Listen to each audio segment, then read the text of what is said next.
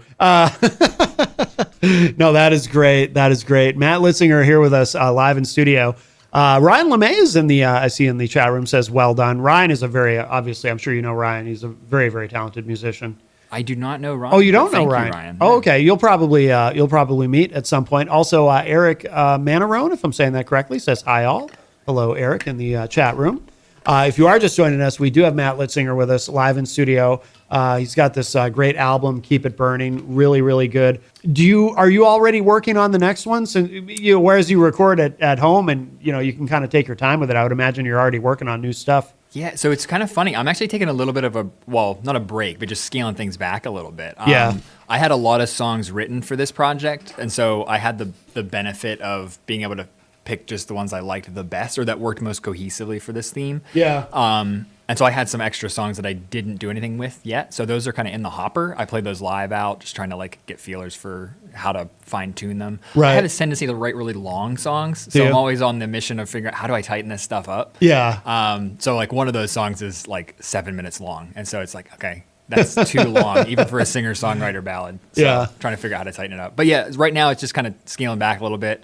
Like I said, I have a young family, so and this isn't my full-time gig too. So just trying to figure out how do I keep this in its right place. Right. Yeah. There's a lot of time management skills that can go into that. Yeah. Do you remember the first song you ever wrote? I do, yeah. Yeah, so I started writing songs in high school just as kind of a cathartic thing, and it was a just really bubblegum poppy love song called You and Me. Yeah.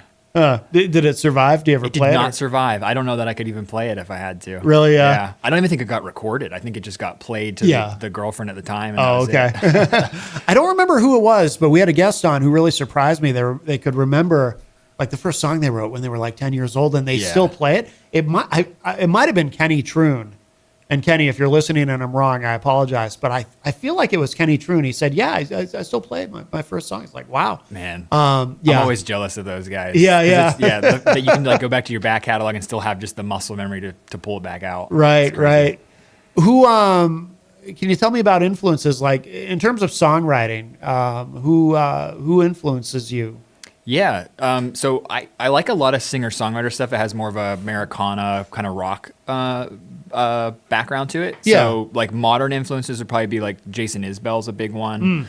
Sturgill Simpson is probably a big one. Going back further, I love John Denver. I just keep coming back. He's just such a great songwriter. Yeah. My grandparents, my grandma in particular on my mom's side, really loved him. And so playing Country Roads is always a big favorite for me, or Leaving on a Jet Plane. Yeah. His stuff's great. I love coming back to his music. Yeah. Well, what about in terms of your approach vocally? Is there anyone you've ever really? You have a unique voice. I can't think of anyone off the top of my head who I feel like you sound like. Yeah. Exactly, but I don't know. I mean, is there anyone who's influenced you as far as your vocals? I think a lot of people over time, and I get compared to some people. So Evan Stevens Hall from Pine Grove, they're a indie rock band.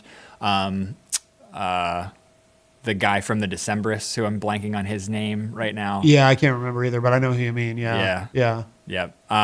But yeah, I think I pull from different things I hear in vocal performances, and I'm I like that. I want to try to emulate that a little bit, and then just still trying to figure out how do I do that and not make it sound like I'm trying to sound like that. Right. And, I have a certain signature to my voice, and I want to keep that. Right. It is, but It is interesting.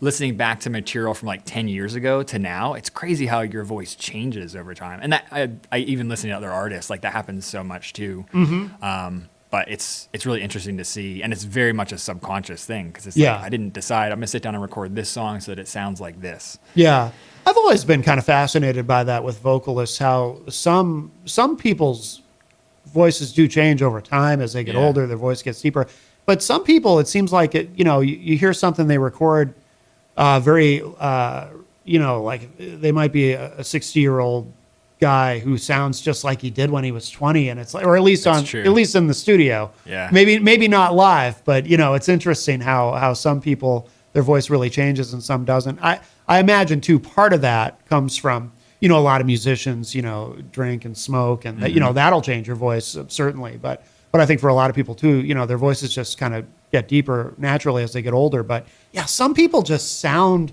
the same. It's weird.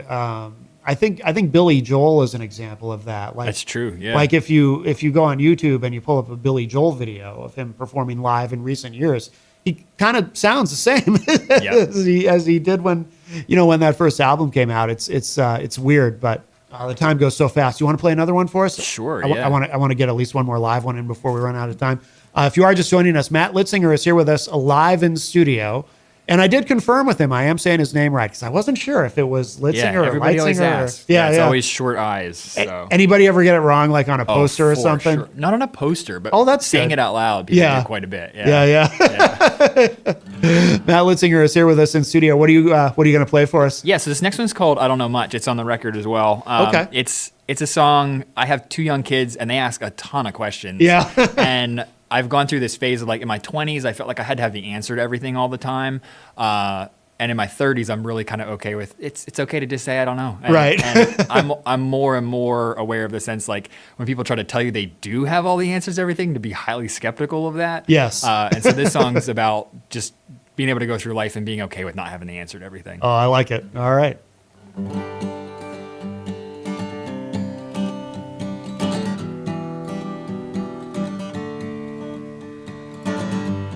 It seems like this life is getting harder by the day. People trying to figure out how it got to be this way. 'Cause in this age of information, where facts seem so passé, I'm standing with my mouth agape, can't find the words to say. So I don't know much, and that's okay. I'm just hoping it's enough to get me through today. Some paths lead back where they began, going in circles, it can drive you mad. There's a few things I know for sure, the rest I'm still searching for. And the sun is gonna rise each day, and your love for me will never fade.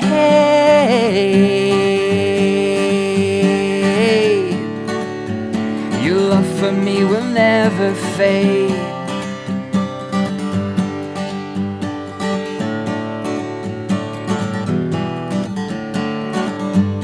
I've got a few friends who have carried me on this road, and they couldn't give a rip about the stuff I think I know. 'Cause we're all just grown-up kids trying to figure this life out, and being honest about the madness helps clarify our doubts. I don't know much, and that's okay. I'm just hoping it's enough to get me through today. Some paths lead back where they began, going in circles, it can drive you mad. There's a few things I know for sure, the rest I'm still searching for. And the sun is gonna rise each day, and your love for me will never fade.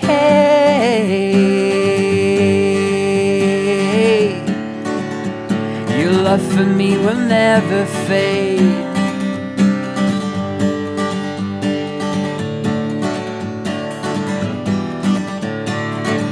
I don't know much, and that's okay. I'm just hoping it's enough to get me through today. Some paths lead back where they began, going in circles, it can drive you mad. There's a few things I know for sure, and the rest I'm still searching for. The sun is gonna rise each day, and your love for me will never fade.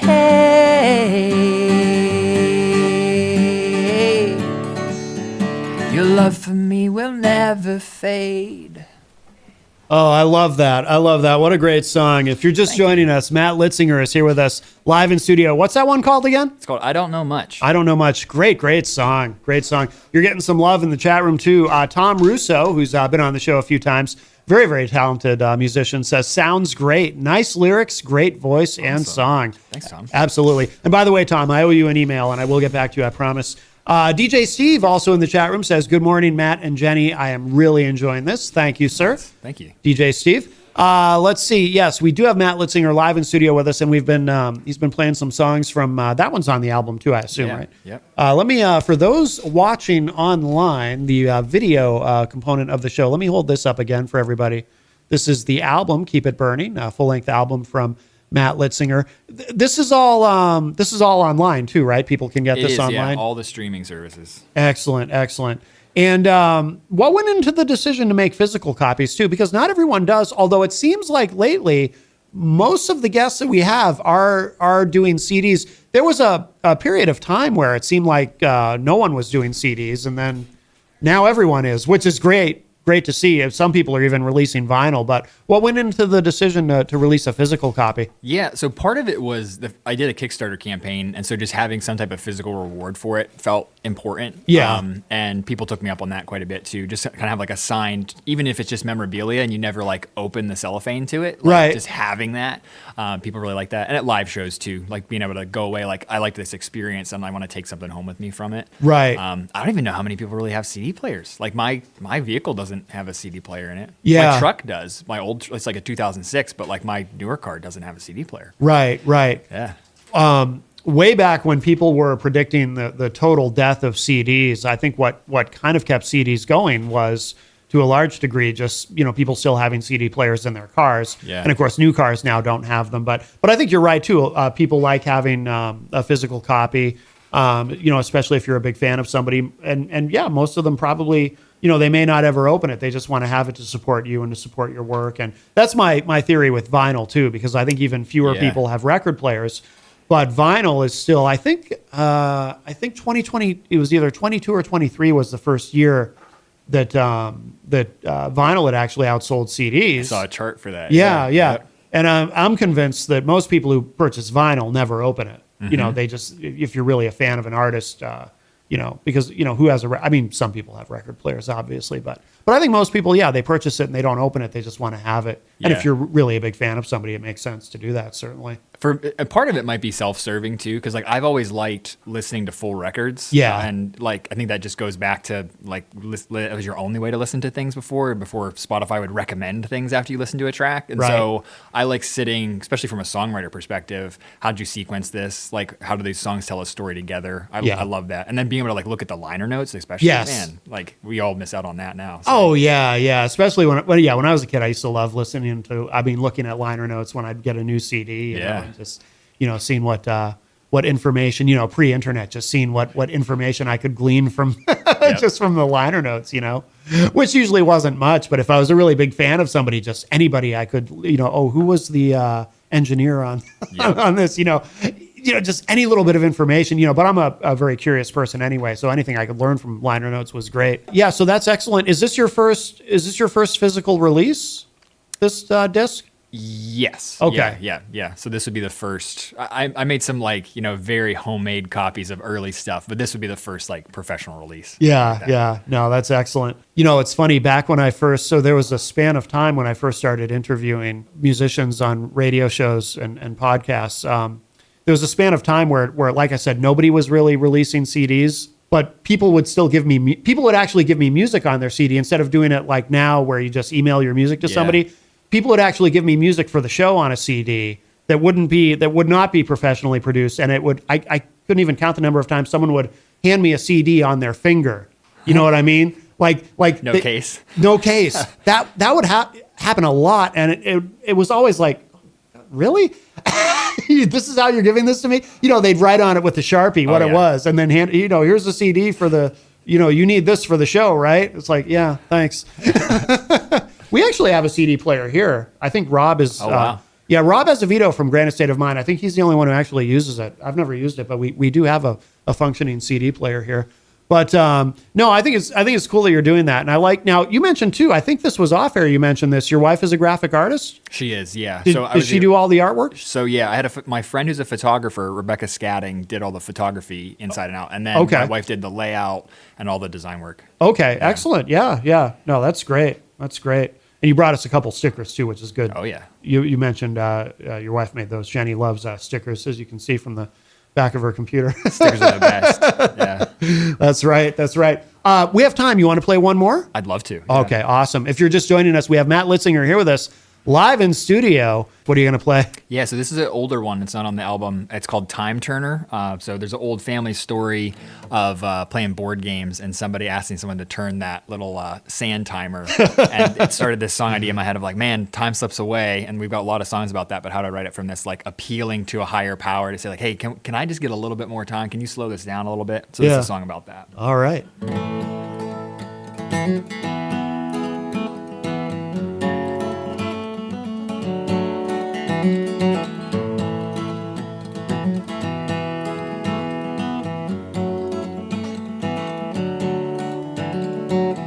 Time turner, won't you turn the time a little more slowly? I've been wasting all my time today. Oh, please, won't you have just a little pity? 'Cause I could use a little time my way.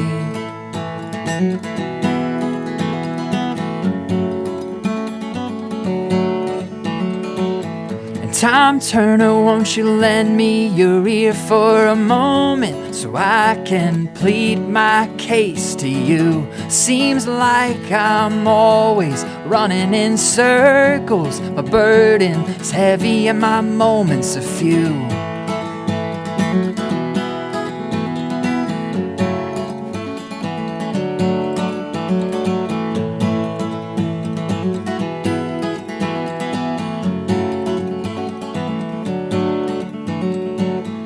Time turner, won't you tell me when my time is over? Maybe I can still leave my mark. Greatest fear is wasting all my time before my life fades into dark.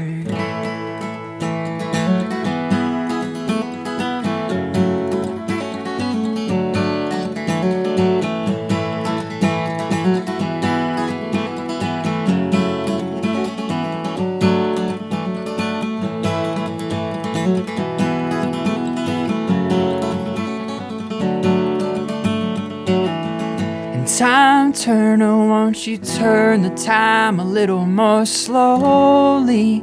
I've been wasting all my time today. I think that one's my favorite. Oh, thank you. Very relatable too. Very relatable. I love it. Matt Litzinger here with us, live in studio. That's when did you write that? That you said that one's an early one? Yeah, that one's from probably back in 2012. Okay. Oh yeah. Wow. Yeah. Very good. Have you ever recorded that one? Yeah, it's on an EP called Up in the Woods EP. Yeah. Okay. Outstanding. What do you have this weekend? Do you have any shows this weekend? Nope. Next one I have is in December. I'm playing at Two Share. Oh, very good. The end of the month. I think it's the 27th. Okay. Yeah, so I'm taking a little break. During the winter, do you kind of hibernate a little bit too and focus on writing and recording, or do you still play? Especially I try to do that February project where I do a songwriting project. Oh yeah. February, because it's just the darkest, like depressing part of the year. It's like you might as well produce something out of it, you know? Yeah, exactly. Yeah, I notice a lot of people kind of. Plus, going and playing shows in the winter is hard because you never know what the weather's going to do, and a lot of things get canceled. It's very unpredictable up here. It's cold and flu season. All of it. Yeah. Is summer kind of your busiest time as far as playing out? Yeah, and it's just people seem to have fun playing in the summer too. They enjoy live music more, or at least it seems like it. So yeah, absolutely. So while speaking of time, I'm thinking about closing the segment with This Year. Yeah. Another one of your great studio tracks that you sent us. So it seems appropriate since you just seems like it might relate in some way to the song you just played. Yeah, so, for sure. But what should people know about where to find you online, how to keep up with everything that you're doing? Yeah, sure. So I've got a profile on Spotify, just Matt Litzinger, and then my website, mattlitzingermusic.com, is where I usually try to put everything. I'm redesigning it, so it should be redesigned in the next week or so. It's very, very close to being done. Oh, cool. I think the last time it was redone was 2010. Oh, really? Yeah. Oh, wow. Do you do all that yourself? I do, yeah. So that's as my day job, I'm a web developer. Oh, no kidding. Yeah. Oh, very good. Yeah. Excellent. Excellent. So we'll close out. Oh, you should spell your last name too. Sure. Yeah. So last name, Litzinger. It's actually, well, it's funny. It's obviously not a common last name, but it is spelled pretty much the way you would expect it to be, which is nice. I think so. People struggle with my last name all the time. Connerton is very unusual, and people misspell it. But a lot of Matts, though. A lot of Matts. Yeah. Never been in a scenario where there's not another Matt. Are there a lot of Litzingers? I've met hardly any. Yeah. Which is funny because online I compete with two other Matt Litzingers. One's a realtor and one's in like creative ad buying space. Oh, no kidding. Yeah. So like in terms of SEO value, there's some out there, but I've never met a lot in real life. Yeah. Definitely a rare name. But that's good. A rare name, you have less chance of somebody popping up and saying, "Hey, I'm also a musician with this name, and I was doing it before you," and and everything that goes with that. So that's definitely an advantage. But we will close out with this great track. This is called "This Year" from Matt Litzinger. And Matt, thank you again. Yeah, thanks so much for having me. You got it.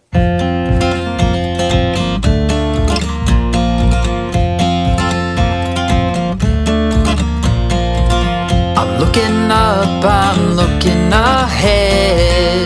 Swept the monsters out from under my bed.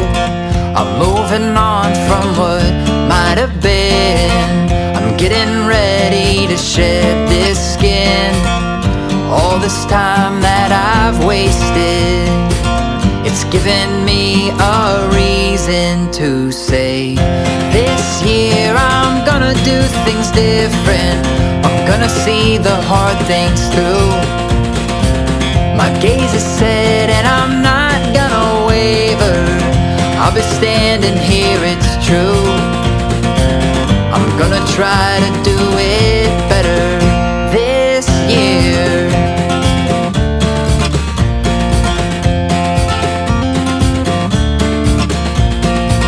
Just wait and see, I'll take you by surprise. This new me is more than just a guise. You told me once, give yourself some grace. You're not the sum of your mistakes. Each year's a brand new start. It's given me a reason to say, this year I'm gonna do things different. I'm gonna see the hard things through. My gaze is set and I'm not gonna waver.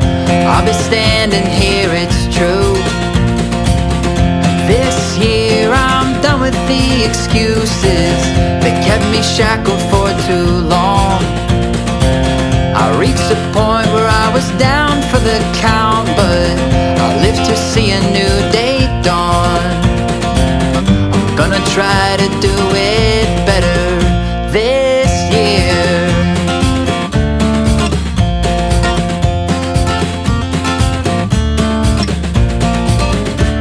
This cold weather in store for the Northeast.